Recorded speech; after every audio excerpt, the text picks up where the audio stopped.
The air smelled like burnt ozone and diplomatic tension, the kind of scent that clung to your clothes after a day negotiating with creatures whose faces were 85% eyeballs.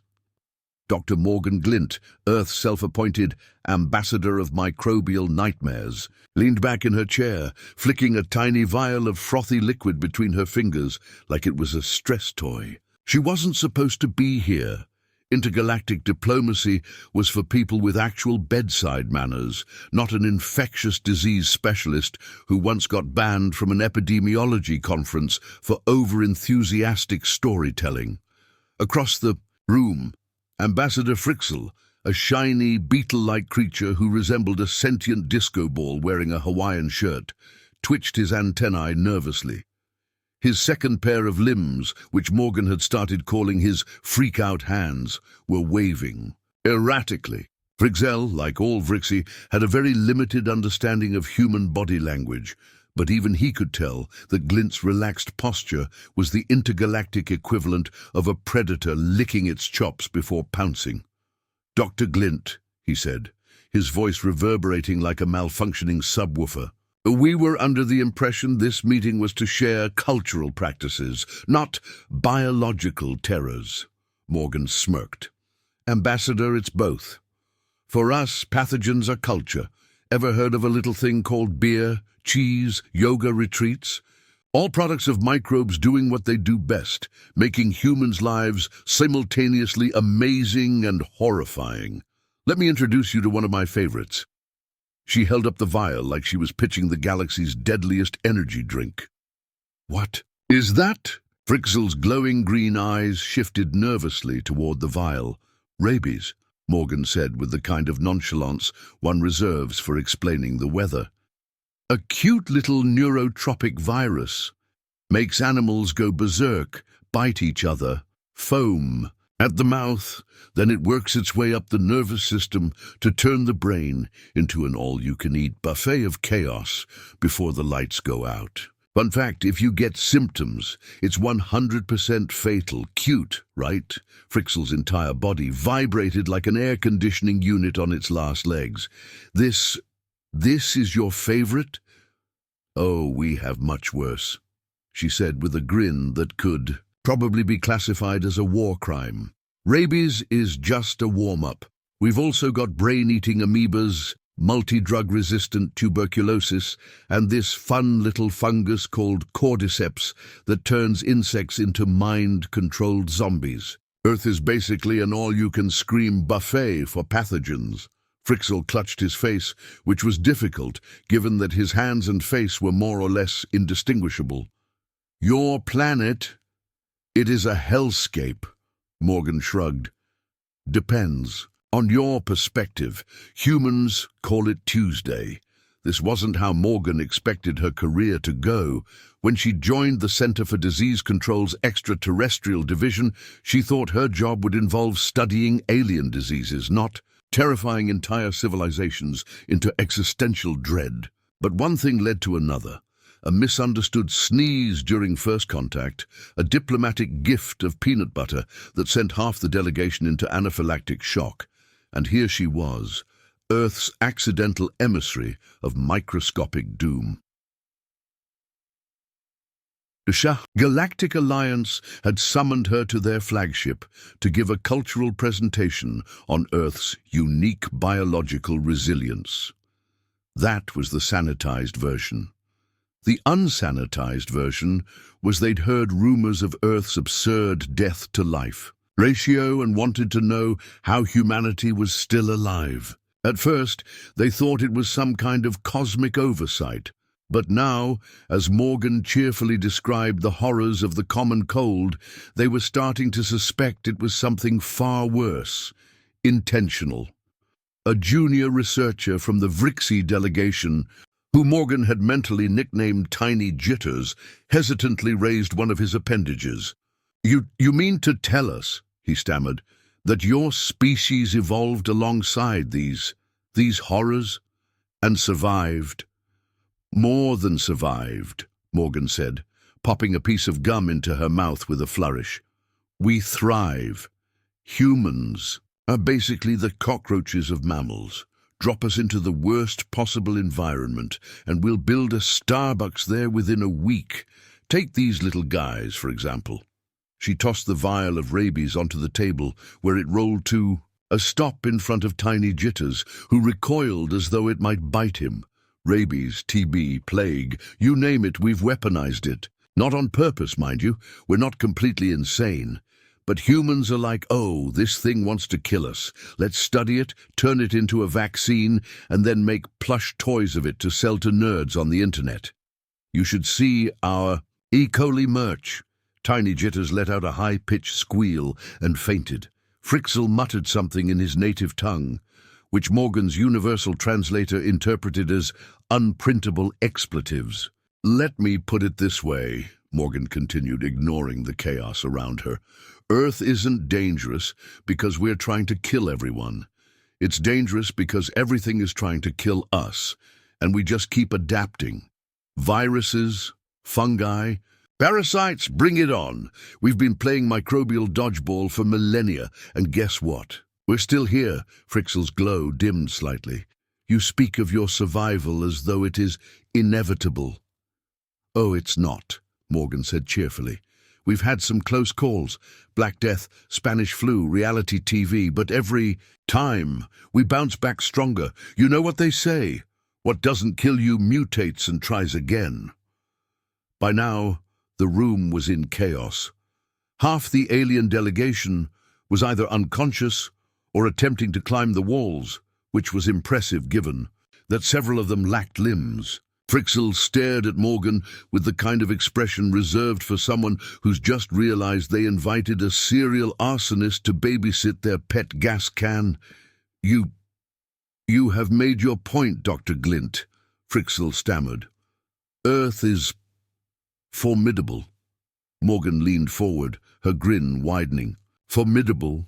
Oh, honey, you haven't even heard about the mosquitoes yet. The Galactic Alliance's flagship conference room had become a scene of pandemonium. Alien dignitaries from 27 star systems huddled together, exchanging panicked chirps, clicks, and ultrasonic wails. Ambassador Frixel, whose disco ball physique now seemed to have lost its polish, sat motionless, his antennae vibrating in erratic spasms that screamed, overwhelmed. Across from him, Dr. Morgan Glint sat, with the relaxed demeanor of someone casually recounting a wild spring break story. Except her wild story involved Earth's microbial death traps. Tiny Jitters, the fainted junior researcher, was being fanned by a concerned colleague with what looked like a bioluminescent leaf. When he finally came to, he sat bolt upright and screamed, "Mosquitoes? What's a mosquito?" Morgan clapped her hands together like a teacher delighted by a student's curiosity. "Ah, the mosquito. Let me tell you about humanity's tiniest nemesis. Imagine a creature so small, you'd need a magnifying glass to truly appreciate how evil it is. Its entire life mission is to stab you with its face and inject a cocktail of saliva and misery into your bloodstream. The females, yes, it's always the females, carry a host of pathogens that have collectively wiped out more humans than every war, natural disaster, and bad Tinder date combined." Frixel, who had been drinking something from a crystalline orb to calm his nerves, immediately spit it out in a fine mist. "Your planet has face-stabbing parasites that carry death?" "Oh, tons of them," Morgan said with a casual shrug.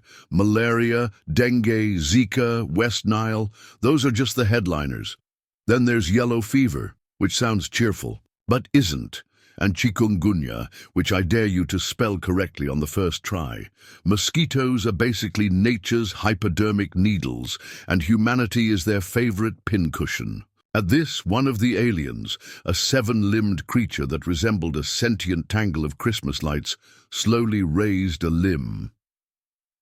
"If these mosquitoes are so deadly, how has your species survived their attacks?"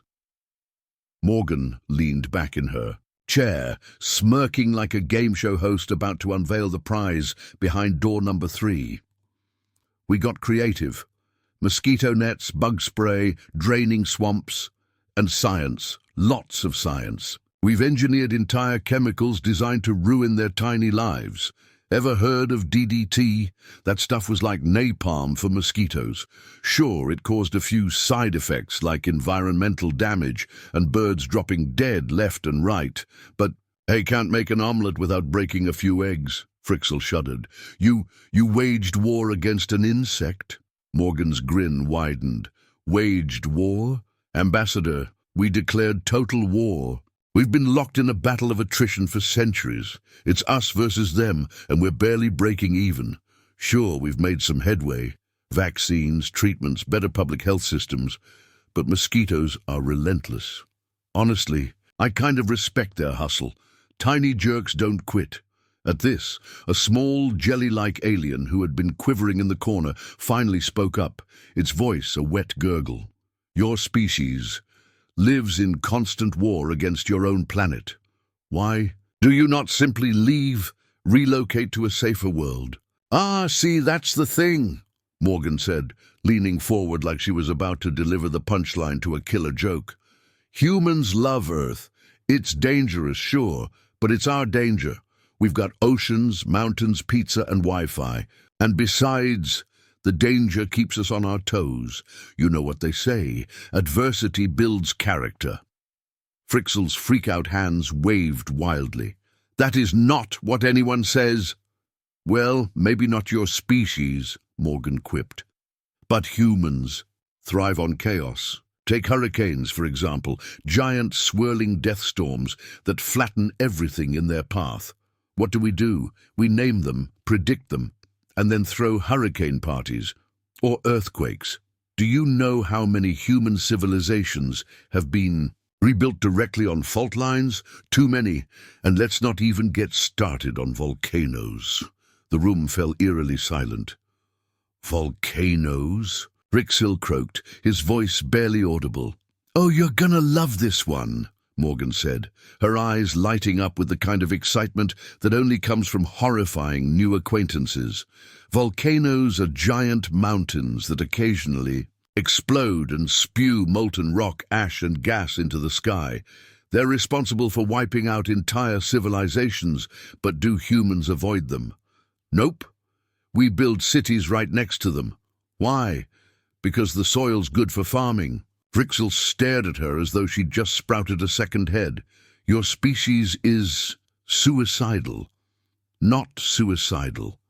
Just optimistic, Morgan corrected. We see a challenge, and we think, how can we work around this? Sure, it doesn't always go well looking at you, Pompeii. But that's just part of the human experience. Trial and error. Heavy on the error. The jelly-like alien emitted a low gurgle that could only be described as despair. And your species considers this normal? Completely normal, Morgan confirmed. But don't worry, humans are problem solvers. We're not just good at surviving, we're good at thriving. Take the bubonic plague, for example. Killed a third of Europe back in the day. Did we let that stop us? No way. We developed quarantine measures, improved hygiene, and eventually turned the whole thing into a history lesson. Now we use it as an excuse to dress up in weird masks and sell overpriced herbal teas. Frixel's antennae twitched violently. Your species turned a pandemic into a retail opportunity. Oh, absolutely, Morgan said, popping another piece of gum into her mouth. We're nothing if not resourceful. That's why humans are the ultimate survivors. Sure, Earth is basically trying to murder us 24/7, but instead of running away, we dig in and figure out how to adapt. You've got to respect the hustle. Frixel didn't look like he respected the hustle. In fact, he looked like he was about 5 seconds away from calling for a full quarantine of the solar system. Dr. Glint, he said, his voice trembling, it is clear that your species is unique. But I must ask, do you not fear what other species will think of you? Your resilience is unsettling. Morgan leaned back, folding her arms behind her head with a smug grin. Fear?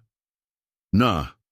If anything, they should be scared of us. Humans might not be the strongest or the smartest species out there, but we're scrappy. We don't give up. And if anyone wants to mess with Earth, they'd better be ready to deal with mosquitoes, hurricanes, volcanoes, and about 1,000 other things that make this planet a living nightmare. Good luck with that. The room was silent for a long moment, the weight of Morgan's words settling over the alien delegation like a suffocating fog. Finally, Frixell stood, his limbs trembling. This meeting is adjourned. I must consult with my superiors. Morgan grinned as the aliens began filing out their faces, or the alien equivalent of faces, etched with fear and confusion. As Tiny Jitters scurried past her, she gave him a friendly pat on the back. "Don't worry, little guy. Earth's not so bad once you get used to it." Tiny Jitters let out a terrified squeak and bolted. Morgan leaned back in her chair, folding her arms and smiling to herself. Earth might be a death trap, but it was her death trap. And judging by the aliens' reactions, it was a death trap they'd never forget. The Galactic Alliance's flagship was abuzz with activity, though the energy could only be described as panicked. Across its sleek halls, holographic displays, broadcast alerts, diplomats skittered about with their equivalent of clammy palms, and technicians scrambled to adjust the atmospheric controls, as if that would somehow filter out the existential dread spreading like wildfire. The term Death Planet had started trending on the intergalactic network, and Morgan Glint's name had been tagged in ways that she suspected would not translate favorably into her resume. Back in the conference room, Morgan stretched, outpropping her boots on the table. She was waiting for the next shoe to drop, which she assumed would involve a lot of yelling and possibly some sort of containment protocol for Earth. To her mild surprise, Ambassador Frixell returned, accompanied by a small entourage of dignitaries whose postures screamed, "We've just seen God," and God was very annoyed. The ambassador's glow had dimmed even further, now a dull shimmer, as though he'd been polished with existential despair. "Dr. Glint," Frixell began, his voice a forced approximation of calm, We have reviewed the situation." Morgan raised an eyebrow. "Oh, what's the verdict? Galactic quarantine, orbital lasers, maybe some giant do not enter signs?" Frixell hesitated, his antennae twitching wildly. "It has been decided," he said carefully, "that Earth poses unique challenges to the Galactic Alliance's understanding of survivability and ecological norms. Your species continued. Existence defies all conventional wisdom." Morgan grinned. "Thanks, we're proud of that." Frixell's freak-out hands flailed in what Morgan assumed was a universal gesture of, "Please stop talking." "This is not a compliment," he snapped, his normally melodic voice hitting a decidedly shrill note. "Your planet is a hazard of unprecedented proportions. Its biosphere is a veritable gauntlet of death. Its microbial inhabitants are apex. Predators and its atmospheric phenomena are nightmarish."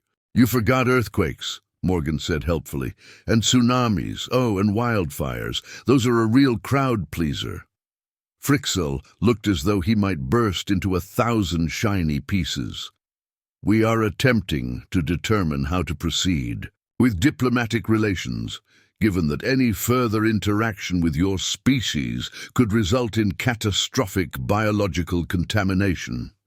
Morgan tapped her chin thoughtfully. "Well, if it helps, we've got a pretty robust quarantine system on Earth, for dealing with outbreaks and such. We're pros at keeping the horrifying stuff contained, most of the time." Frixell's entourage emitted a collective gasp, which Morgan assumed was the alien equivalent of clutching their pearls. "Most of the time," one of them whispered, their voice trembling. "Well, yeah," Morgan said with a shrug.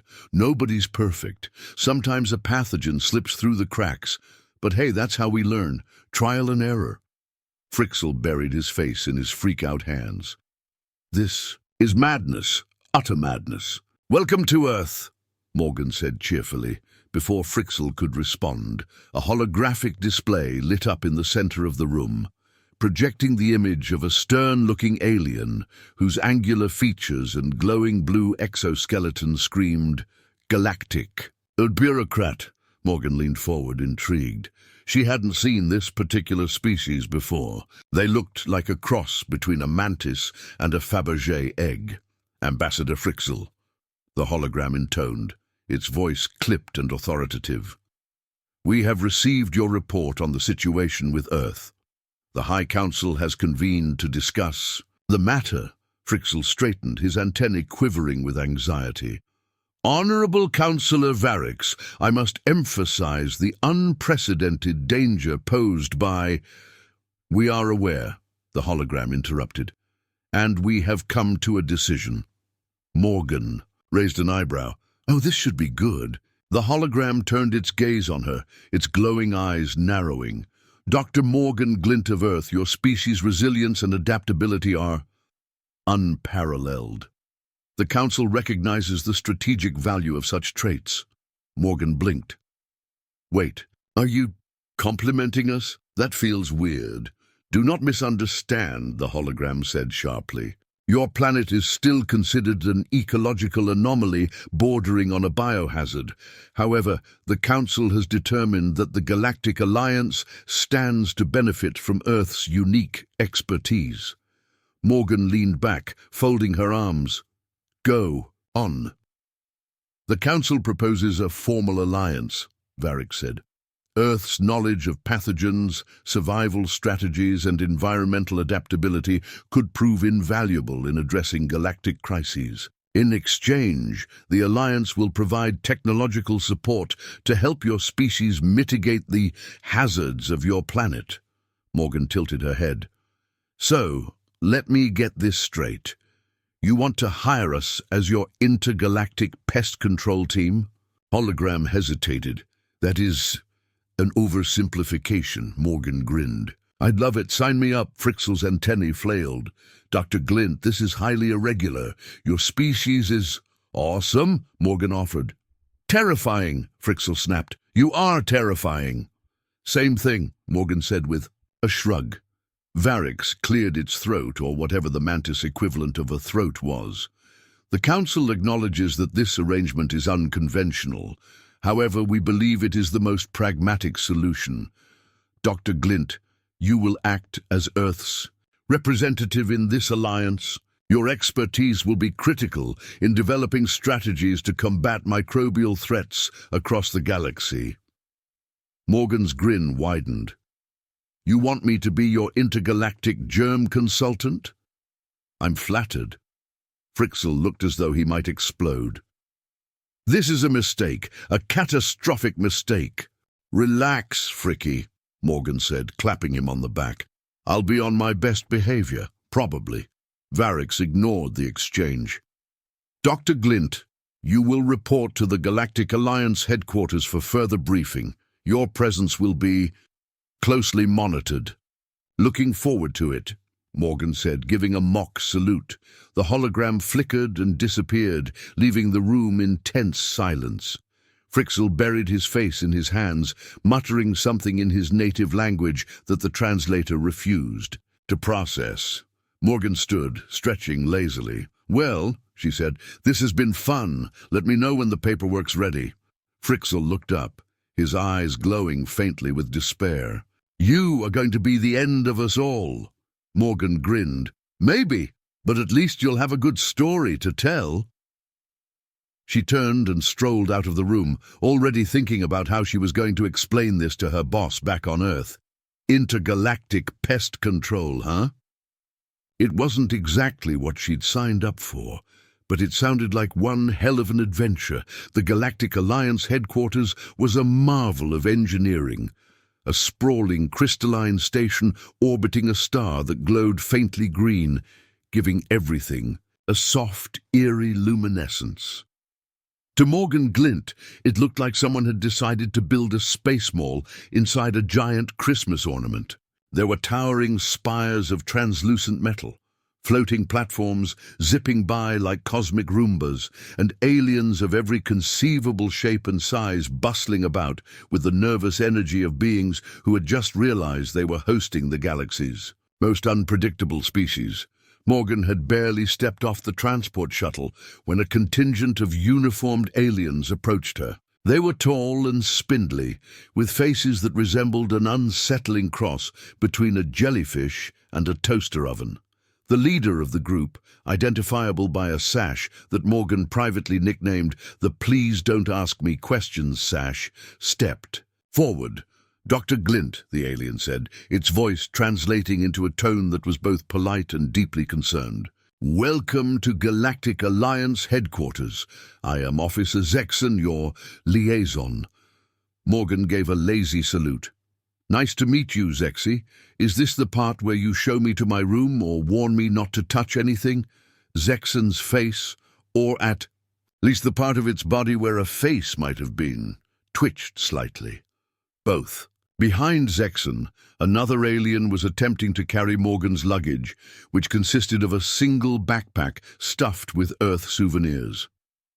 Morgan noticed that the alien, a small frog-like creature with an unfortunate number of eyes, was staring at her with open terror.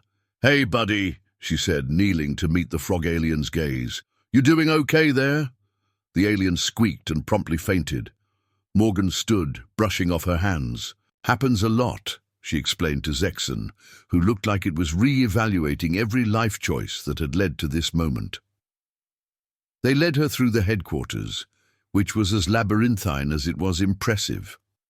Holographic displays floated in mid-air, broadcasting everything from Alliance news to advertisements for something called Nebula Noodles, now with 300% more flavor explosions. The corridors were lined with shimmering panels that pulsed faintly, like the station itself was alive and humming a very weird tune. Morgan was pretty sure she saw an alien that resembled a sentient fern, arguing with what looked like a cube on wheels. Finally, they reached the briefing chamber, a vast amphitheater filled with representatives from every species in the Alliance. The atmosphere was tense, and Morgan could feel hundreds of eyes, or eye equivalents, locked onto her as she entered. At the center of the room was a raised platform where Ambassador Frixel stood, looking like he hadn't slept since the day he met her. "Ah, Dr. Glint," Frixel said, his voice strained. "You're here." "Miss me, Fricky," Morgan said with a grin as she took her place on the platform. Frixel let out a sound that was somewhere between a groan and a death rattle. The chamber quieted as Councillor Varix appeared via hologram once again, their glowing exoskeleton casting an ethereal light across the room. "Dr. Glint," Varix began, their voice echoing with the authority of someone who had absolutely no sense of humor. "We have summoned you here to address a matter of grave importance." Morgan crossed her arms. "Let me guess, some galactic superbug is threatening to wipe out a star system, and you want me to science it to death?" Varix paused, their glowing eyes narrowing. "That is correct. Reports have reached us of a pathogen originating in the Outer Rim, one that is spreading rapidly across multiple planets. Its symptoms are severe, its transmission rate unparalleled. Conventional containment measures have failed," Morgan whistled. "Sounds nasty. What are we dealing with? Airborne? Waterborne? Something that turns people into goo?" "It is worse," Varric said grimly. "The pathogen is a strain of cordyceps." Morgan froze. "Wait, hold up. Are you telling me you've got space fungus?" "Yes," Varric said, "and it is far more aggressive than anything previously encountered. It is capable of infecting not just organic life, but also certain forms of biomechanical technology. It has already consumed 3 moons and threatens to spread further." Morgan ran a hand through her hair. "Space fungus, of course. I knew my degree in microbiology would come back to haunt me." The room was silent, the tension so thick you could have spread it on toast. Morgan finally broke the silence with a sigh. All right, you want my help? I'll need a lab, a team, and a gallon of coffee. And maybe a flamethrower. Definitely a flamethrower. Frixel looked horrified. A flamethrower? Have you ever fought cordyceps? Morgan asked, raising an eyebrow. Fire is your best friend. Trust me on this, the council murmured. Nervously, but Varric silenced them with a gesture. Your requests will be accommodated, Dr. Glint. The Galactic Alliance is placing its trust in you. Well, there's your first mistake, Morgan muttered under her breath. The lab they set up for her was state-of-the-art, though it was clear the technicians had gone out of their way to make it idiot-proof, probably assuming Morgan would somehow turn it into a biohazard zone. She had a team of nervous assistants, most of whom seemed terrified of her, and a database filled with more alien biology than she'd ever seen in her life. It was, she had to admit, a pretty sweet setup. The cordyceps samples arrived in sealed containers, each one pulsing faintly like it was alive, which, of course, it was. Morgan examined the specimens with the detached fascination of someone who had seen far worse things crawling out of a petri dish. The samples emitted spores that glowed faintly, and Morgan couldn't help but marvel at their eerie beauty. "This is some next-level fungus," she muttered, jotting down notes. "Aggressive, adaptive, and apparently capable of eating tech. Whoever made this deserves a slow clap and a swift punch to the face." The team stared at her, clearly unsure if she was joking. She wasn't. The days that followed were a blur of research, testing, and occasional bursts of profanity when an experiment didn't go as planned. Morgan developed a cocktail of antifungal agents, refining the formula until she was sure it would work. The final test came when they deployed it on a small infected asteroid in a controlled environment. The results were spectacular. The fungus writhed and shrieked, yes, it actually shrieked, before disintegrating into harmless dust. Morgan watched with satisfaction as the asteroid returned to its normal, non-glowing state. "Ladies and gentlemen," she said, holding up a vial of the antifungal cocktail, "this is how you kick space fungus to the curb." The room erupted into cheers, except for Frixel, who looked like he was still recovering from the word shrieked. The Galactic Alliance deployed Morgan's antifungal weapon across the infected zones, and the spread of cordyceps was halted. Within days, planets were saved, civilizations were spared, and Morgan became an unlikely hero. At the victory celebration, held in the Grand Hall of the Galactic Alliance headquarters, Morgan stood on a stage as Varric addressed the crowd. "Dr. Morgan Glint," the counselor said, "on behalf of the Galactic Alliance, we thank you for your extraordinary contributions. Your ingenuity and resilience have proven invaluable." Morgan smirked. "Happy to help. Just remember, next time you find a galactic death mold, maybe call me before it eats a moon." The crowd erupted into laughter, and for once, it wasn't at Morgan's expense. Frixel, standing beside her, let out a resigned sigh. "You are insufferable." And, "You love it," Morgan shot back, raising a glass of alien wine. "Here's to saving the galaxy, one horrifying pathogen at a time."